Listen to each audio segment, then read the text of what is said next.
میری اپنا آپ سے میں ایک سوال پوچھنا چاہ رہا ہوں، کچھ میں کلیریفیکیشن چاہتا ہوں۔ میں نے تھوڑی دیر پہلے غفور حیدری صاحب کے ایک بیان کا ذکر کیا، تو آپ کو یاد ہوگا کہ ان کا جو آزادی مارچ تھا وہ پچھلے سال اکتوبر کے مہینے میں ہوا تھا۔ اکتوبر کے مہینے میں اگر آپ کو یاد ہو تو نواز شریف صاحب جو ہیں ان کو علاج کے لیے سروسز ہسپتال میں لایا جا چکا تھا۔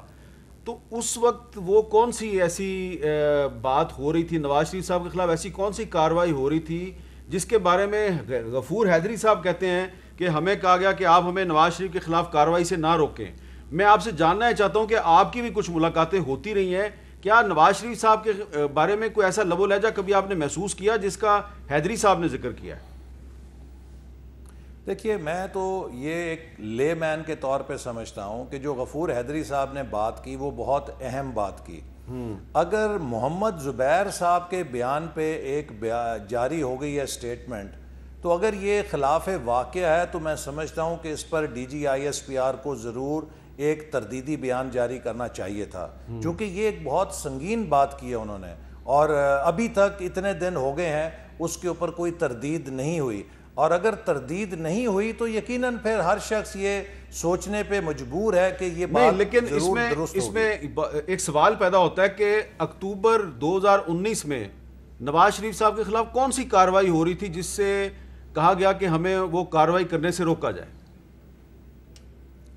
دیکھیے نا، ان کے خلاف یہ جو مقدمات چل رہے تھے، یہ ساری کارروائی جو ہو رہی تھی، جس کا نواز شریف صاحب نے خود بھی ذکر کیا ہے کہ مختلف کورٹس کے اندر جو ججز نے بھی اپنے ایفیڈیوٹس دیے ہیں کہ کس طریقے سے بینچوں تک بھی اثر انداز ہونے کی کوشش کی گئی، یہ ساری اگر کارروائی اگر درست ہے جیسے غفور حیدری صاحب نے کہا ہے تو یہ افسوسناک ہے، لیکن اگر یہ درست نہیں ہے تو اس کی تردید آنی چاہیے تھی اور اسی دن آنی چاہیے تھی۔ عموماً ہم یہ دیکھتے ہیں کہ ہمارا جو پہلے جب تردید آئی تھی تو ہم ہی لوگوں نے کہا، آپ کے بھی بہت سے ساتھیوں نے کہا کہ D G I S P R کو ایسا بیان جاری نہیں کرنا چاہیے۔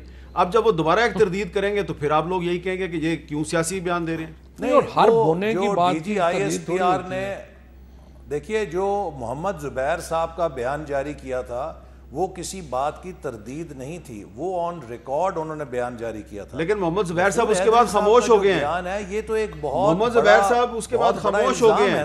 محمد زبیر صاحب خاموش ہو گئے ہیں اس کے بعد، اب تو وہ کہیں پہ آپ کو نظریں نہیں آتے، دکھائی نہیں دیتے وہ۔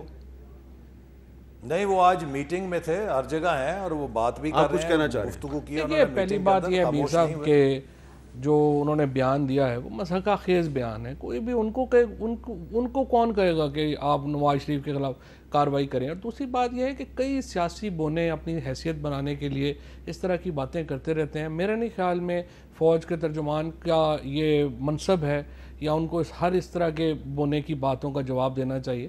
بس آپ کو بھی پتہ ہے، مجھے بھی پتہ ہے، یہ تو انتہائی احمقانہ ایک دعویٰ ہے نا، اس کو اوپر کون بلیو کرے گا؟ اور جہاں تک دیکھیں نواز شریف صاحب کی یا جو اس وقت ان کا بیانیہ ہے پی ایم ایل این کا، الیکشن نہیں ہو رہے ملک میں، کوئی اس وقت ماحول ہے نہیں، جو آپ دیکھیں کہ یہ سارے معاملات، یہ تو کہہ رہے ہیں نا کہ ہم یہ ایسے کہتے ہیں، بات کرتے ہیں۔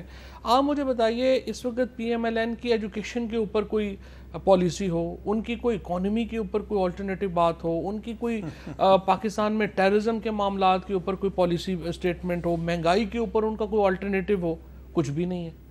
جب بھی آپ ان کے خلاف کیسز پش کریں گے اس وقت یہ سامنے آ جائیں گے اور سب کو جو ہے یہ سنائیں گے۔ جب آپ ان کے اوپر کیسز پش نہیں کریں گے،